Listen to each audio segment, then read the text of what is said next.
এটাও তো ফিসফাস হচ্ছে যে জগন্নাথ চ্যাটার্জিরাও হয়তো সেটিং করে রেখেছে। দেখুন, সেটিং যদি আপনি বলেন তাহলে সেটিং আপনাকে শুরু করতে হবে যে জগন্নাথ চ্যাটার্জিরা এখনো ফিশ ফ্রাই খেতে যায়নি। জগন্নাথ চ্যাটার্জিরা তৃণমূলের লেখা স্ক্রিপ্টে যেদিন যা অভিষেক বন্দ্যোপাধ্যায় বলছেন পরের দিন মোহাম্মদ সেলিম বলছে তা কিন্তু বলছেন না। ভাষ্যটা দেখুন কার কি, কে কার হয়ে খেলছে। জগন্নাথ চ্যাটার্জিদের হারানোর জন্য, তৃণমূলের সিট বাড়ানোর জন্য সিপিআইএম বেশ কয়েকটি লোকসভা কেন্দ্রে যেভাবে প্রার্থী ঠিক করে দিল, তাতেই বোঝা যাচ্ছে যে কে কার ভাষ্যে খেলছে। এবং দিন যাক, এই নির্বাচনেও যদি সিপিআইএম এর সঙ্গে তৃণমূল কংগ্রেসের ট্যাকটিক্যাল অ্যাডজাস্টমেন্ট না হয় তাহলে আপনি দেখে নেবেন। এটা কি সত্যি 100% হয়েছে এবং হবে।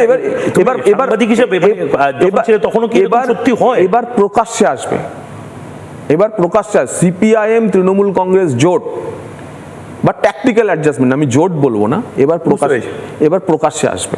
আপনি মিলিয়ে দেখে নেবেন।